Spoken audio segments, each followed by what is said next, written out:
প্রতিদিন কবর, যার কবর যেখানে, তার কবর তাকে ডাক দিয়ে বলে, ও আল্লাহর বান্দা শোনো, আনা বাইতুদ দুদ, আমি পোকামাকড়ের ঘর। আমার বাপ শুনেন, যুবক আপনারাও শুনেন, আপনারাও শুনেন, কবর কিন্তু নির্দিষ্ট কোনো বয়সে যায় না বাপ। প্রতিদিন কোলের বাচ্চাও কবরে যায়, 90 বছরের বুড়োও কবরে যায়, 16 বছরের 20 বছরের তাগড়া জওয়ানও কবরে যায়। কবরস্থানে সব ধরনের লাশ আছে।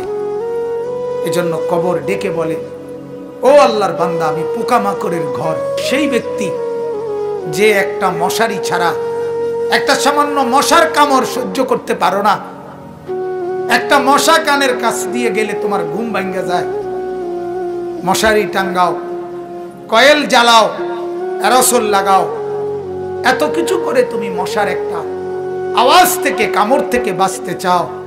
হায় আল্লাহর বান্দা, তো বছরের পর বছর, শত শত বছর কবরের মধ্যে এই পোকামাকড়ের ঘরে কেমনে থাকবে?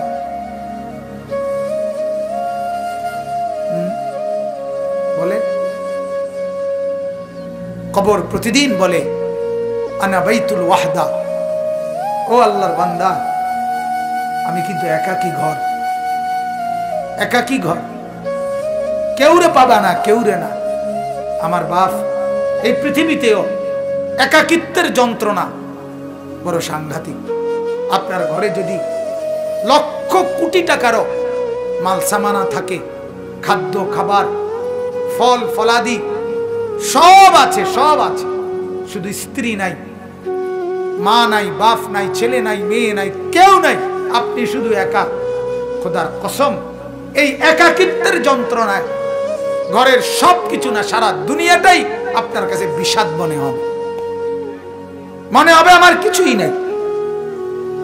গত বছর আপনারা অনেকে শুনছেন হয়তো, এক ভদ্রলোক, ঢাকার শিল্পপতি, কোটি কোটি টাকার মালিক, গার্মেন্টস মেল ফ্যাক্টরির মালিক, ওই ভদ্রলোক একাকিত্বের কারণে, স্ত্রী নাই, ছেলে নাই, মেয়ে নাই, বিবিও দূরে সরে গেছে, ইউরোপ থাকে, ছেলেও থাকে বাহিরে, মেয়েও থাকে বাহিরে, একটা লোক নাই ফ্যামিলিতে।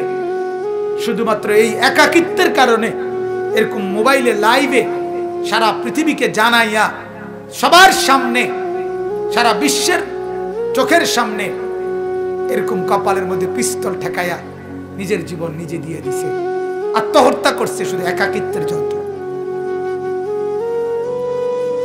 এজন্য কবর ডাক দিয়ে বলে, আনা বাইতুল ওয়াহদা, আমি একাকী ঘর, কাউকে পাবা না।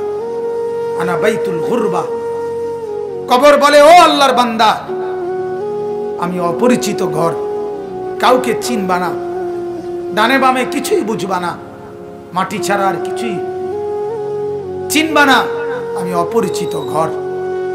দুনিয়ার এক মানুষ আর এক মানুষের বাড়িতে গেলে মোটামুটি বুঝে, এই রুমটার সামনের রুম, প্লাস্টিকের দরজাওয়ালা, এটা এটা বাথরুম, চুলা টুলা দেখা যায়, ওইটা রান্নার ঘর, মোটামুটি মানুষ আইডিয়া করে।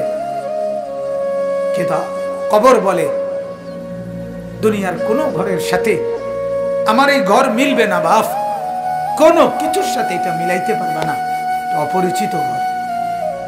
আল্লাহ আমাকেই মাফ করে দেন। এজন্য বাপ, অনুরোধ করছি, কবরের ফিকির করেন, কবরের ফিকির করেন। সাইয়্যিদুনা উসমান রাদিয়াল্লাহু তাআলা আনহু, হযরত উসমান নবীজির সাহাবী, উনি যখন কোনো কবরের সামনে দাঁড়াইতেন, তখন তিনি এই পরিমাণ ফাবাকা, কাঁদতেন, হাত্তা ইয়াবুল্লা লিহিয়াতাহু, কাঁদতে কাঁদতে তার দাড়ি পর্যন্ত ভিজে যেত। অন্যরা জিজ্ঞাসা করতেন, ও আমিরুল মুমিনিন, কবর দেখলে আপনি এমন করেন কেন? তখন তিনি বললেন, তুমি জানো না, এটাই তো আখিরাতের প্রথম মঞ্জিল, আউয়ালু মানজিলিন মিন মানাজিলিল আখিরাহ, আখিরাতের প্রথম ঘর, প্রথম স্টেশন। মান নাজা মিনহু, এখান থেকে যে মুক্তি পাবে সে তো বাকি সব ঘাটিতে মুক্তি পাবে, এখানে যে আটকায়া যাবে সে তো সব ঘাটিতে আটকায়া যাবে। এই জন্য কবর দেখলে আমার ভয় হয়, না জানি আমার কবরে কি হবে, না জানি আমার কবরে কি হবে।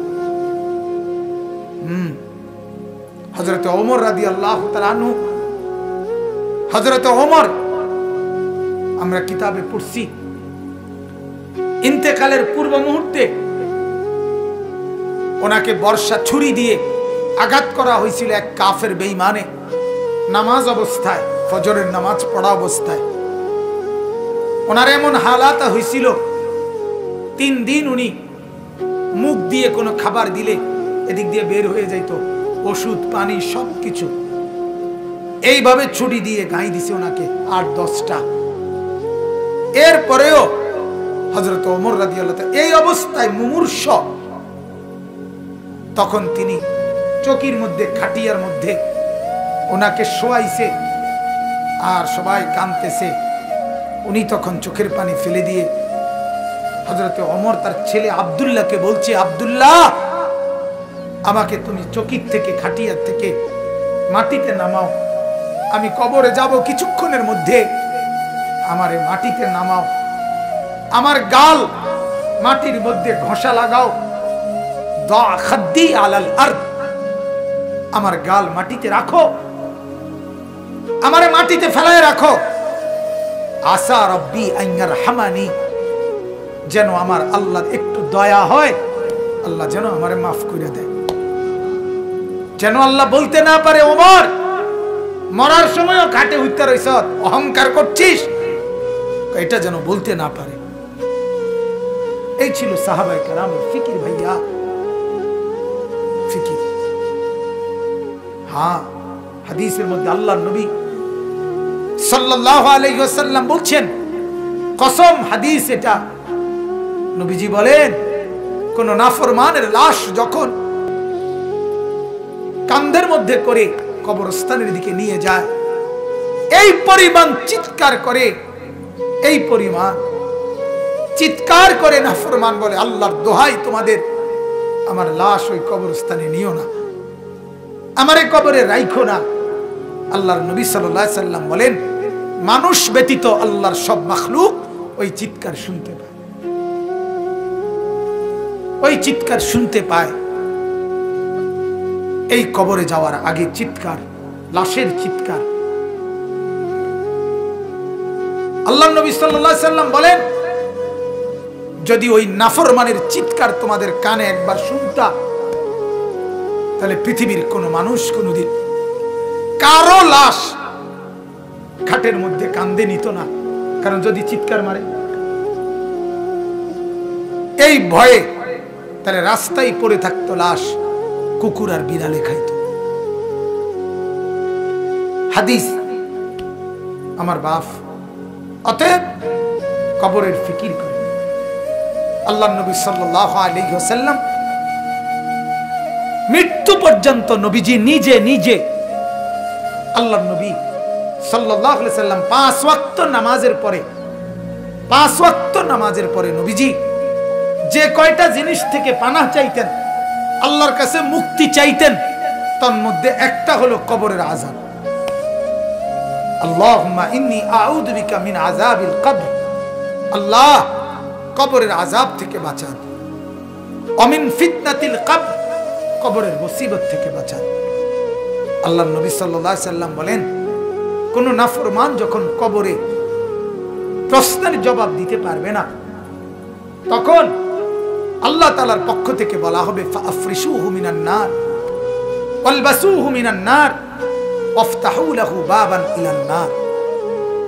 ও ফেরেশতারা, এই নাফরমানের কবরে জাহান্নামের বিছানা বিছায় দাও, জাহান্নামের পোশাক পরায় দাও, জাহান্নাম বরাবর দরজা খুলে দাও। কিয়ামত পর্যন্ত এভাবে জাহান্নামের আগুনের পোশাক আর বিছানার মধ্যেই ধাউ ধাউ করে জ্বলবে। আল্লাহর নবী সাল্লাল্লাহু আলাইহি সাল্লাম বলেন, নাফরমানের কবরে এমন একজন ফেরেশতাকে পাঠানো হবে, যেই ফেরেশতা আমা ওয়া আসাম্মু, অন্ধ এবং বধির, চোখেও দেখে না, কানেও শোনে না, লোহার একটা মুগুর দিয়ে একটা বাড়ি মারবে, 7 তবক জমিনের নিচে দেবে যাবে, আবার উঠবে, আবার মারবে। আর ওই নাফরমান কবরে চিৎকার করবে, ভীষণ কান্নাকাটি করবে, কিন্তু ওই ফেরেশতা তো চোখেও দেখে না, কানেও শোনে না, তোমার চিল্লানি শুনবে কি? আল্লাহ আমাকে মাফ করে দেন। এজন্য রাত গভীরে আপনাদেরকে বললাম ভাই, আমাকেও বললাম, উসিকুম ওয়া ইয়া, আপনাদেরকেও নসিহত করছি, আমাকেও। প্রত্যেকেই কবরের প্রস্তুতি নেই। আল্লাহ তাআলা বলছে, বান্দা কি হলো? বান্দা হলোটা কি? মাটির উপরে একটা ঘর, সেটারে কত যত্ন করে সাজাইলা, কত দামি টাইলস, কত খাট পালং সোফা, ফার্নিচার, ফ্রিজ, এসি, দরজা জানালা, কত সুন্দর করে মাটির উপরের ঘর সাজাইলা। আহা বান্দা, তুমি কি জানো না মাটির নিচেও তো তোমার আরেকটা ঘর আছে, সে ঘরের নাম কবর। ওইটাকে সাজাইলা না কেন? ওই ঘর সাজাইলা না কেন? মাটির উপরের ঘর যদি সাজে খাট পালং আর সোফা দিয়ে, তো মাটির নিচের ঘর সাজে জিকির তাসবিহ তেলাওয়াত দিয়ে, আল্লাহ তাআলার গোলামি দিয়ে, সেজদা দিয়ে, নামাজ দিয়ে, হালাল ভক্ষণ করে কবরের ঘর সাজাইতে হয়।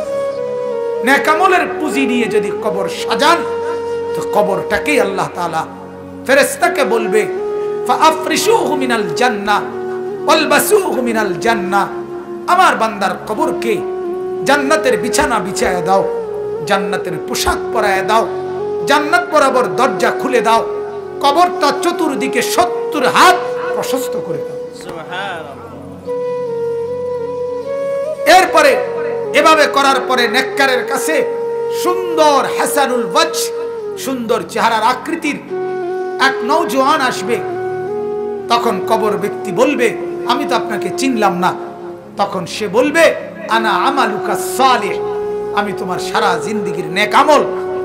আজ প্রস্তুতি নাও, জান্নাতে তোমার বন্ধুদের সাথে, জান্নাতের মেহমানদের সাথে, তোমার আত্মীয়দের সাথে মিলিত হবে। এটার খুশখবরই আমি তোমাকে দিতে আসছি। হাদিসে আছে, আল্লাহর নবী বলেন, তখন নেককার কবরবাসী বলবে আল্লাহর কাছে, ইয়া রাব্বি আকিমিস সাআ হাত্তা ইয়ারজিআ ইলা আহলি, আল্লাহ আরে জলদি কিয়ামত শুরু করে দেন, আমি আমার পরিবারের কাছে ফিরে যেতে চাই। মানে জান্নাতে যেতে চাই, জান্নাতে যেতে চাই। এজন্য কবরকে ভয় করেন। আপনি আমি প্রতিদিন দেখতেছি, প্রতিদিন মানুষ কবরে যায়, যায় কিনা বাপ? ওরা কেউ মরতে চায় নাই, কিন্তু মৃত্যু তাদের কাউকে রাখে নাই। কেউ মরতে চায় না, কেউ না। একেবারে 120 বছরের বুড়ো মানুষটাকেও, 120 বছরের বুড়ো মিয়া, তারেও মানুষ ডাক্তার দেখায়, তারেও হসপিটালে ভর্তি করায়, তারেও তো চেষ্টা করে আমার 120 বছরের দাদা যেন না মরে, আমার 120 বছরের বাপ যেন না মরে। তিনিও মরতে চান না, কিন্তু কবরে ডাক দিয়ে বলে, আমি কাউকে থাকতে দেই না। দুনিয়া বলে, মাটি বলে, আরে বন্ধু মরতে তো কেউই চায় নাই, আমি তো কাউকে থাকতে দেই নাই।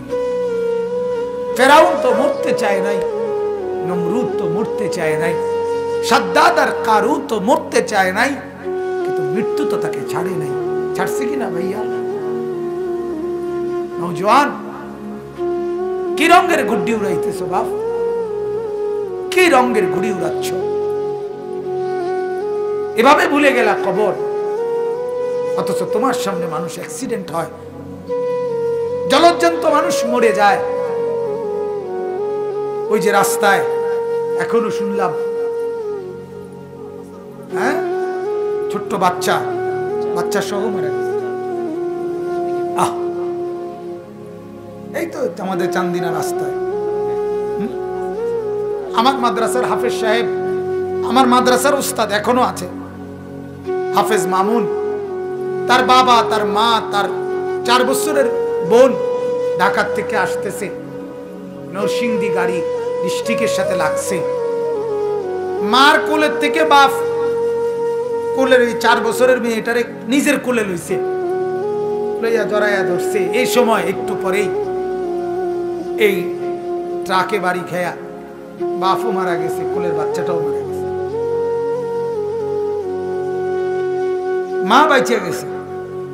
আমার কাছে মনে হয়েছে যেন মা তার স্বামীর কোলে দিয়ে বলছে, ধরো তোমার বাচ্চাটাকে নিয়ে যাও তোমার সাথে। তাই রে বাপ, বলেন না, ছেলেদেরকে কে বুঝাবে?